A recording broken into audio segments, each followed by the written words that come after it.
Salam sejahtera dan salam sehat untuk kita semua. Kali ini saya akan membahas tentang demokrasi. Untuk itu, izinkan saya memperkenalkan diri saya terlebih dahulu.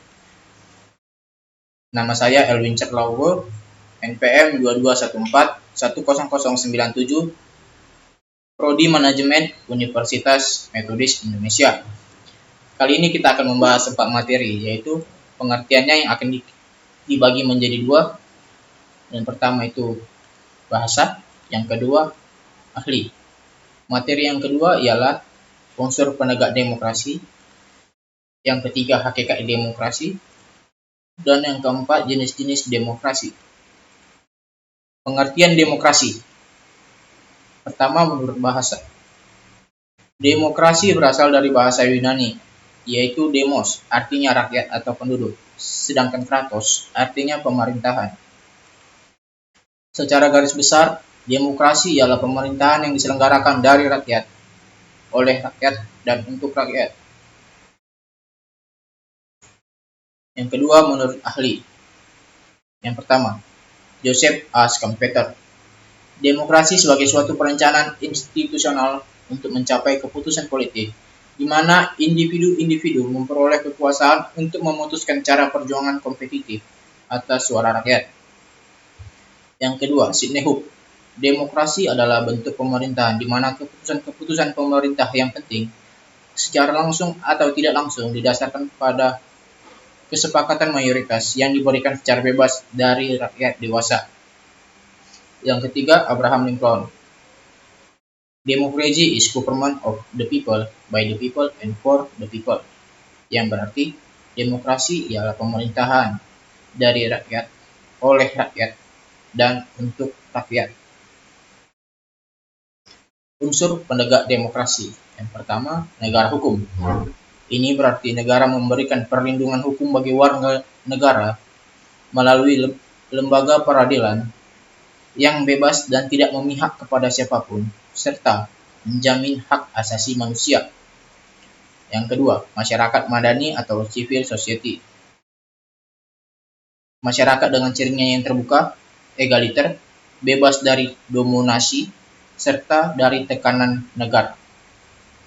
Masyarakat madani merupakan elemen yang sangat penting dan signifikan dalam membangun demokrasi.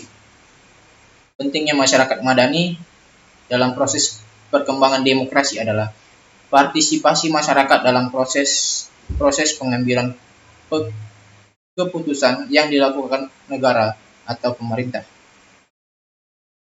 Hakikat demokrasi. Yang pertama, pemerintahan dari rakyat atau government of the people.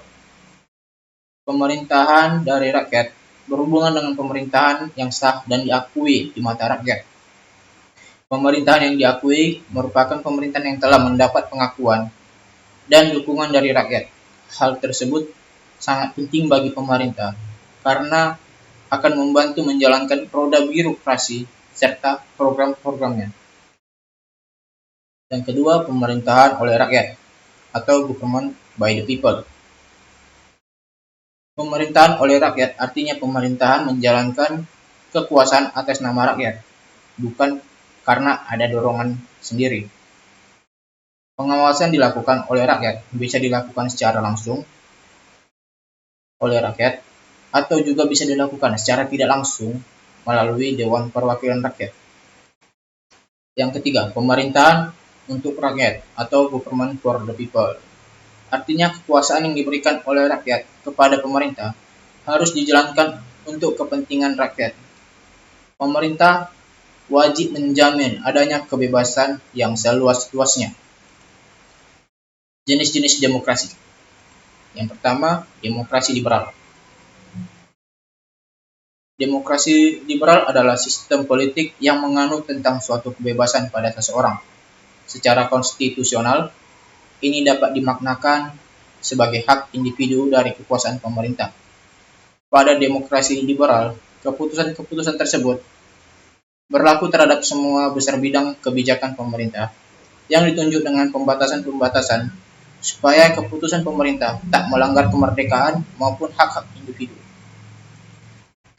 Yang kedua, demokrasi terpimpin. Ialah suatu sistem pemerintahan di mana segala kebijakan atau keputusan yang diambil dan dijalankan berpusat kepada satu orang, yaitu pemimpin pemerintahan. Yang ketiga, demokrasi sosial. Ialah jenis arus politik dan ekonomi atau ideologi yang berupaya membangun sosialisme melalui reformasi bertahap atau dengan mendukung intervensi ekonomi dan sosial yang berupaya mempromosikan keadilan sosial dalam kerangka ekonomi kapitalis dan rezim politik yang melibatkan kompromi dengan demokrasi perwakilan untuk menghasilkan negara kesejahteraan. Yang keempat, demokrasi langsung. Ialah suatu bentuk demokrasi di mana setiap rakyat memberikan suara atau pendapat dalam menentukan suatu keputusan. Dalam sistem ini, setiap rakyat mewakili dirinya sendiri dalam memilih suatu kebijakan, sehingga mereka sendiri pengaruh langsung terhadap keadaan politik yang terjadi. Yang kelima, demokrasi tidak langsung.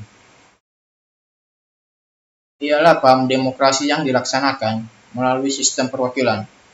Corak pemerintahan demokrasi yang dilakukan melalui badan perwakilan yang dipilih oleh rakyat dan bertanggung jawab dengan rakyat. Biasanya dilaksanakan dengan pemilihan umum secara terminologi. Sekian atas materi yang saya jelaskan hari ini. Kiranya apabila ada kesalahan atau salah kata, mohon dimaafkan. Sekian dan terima kasih. Salam bela negara.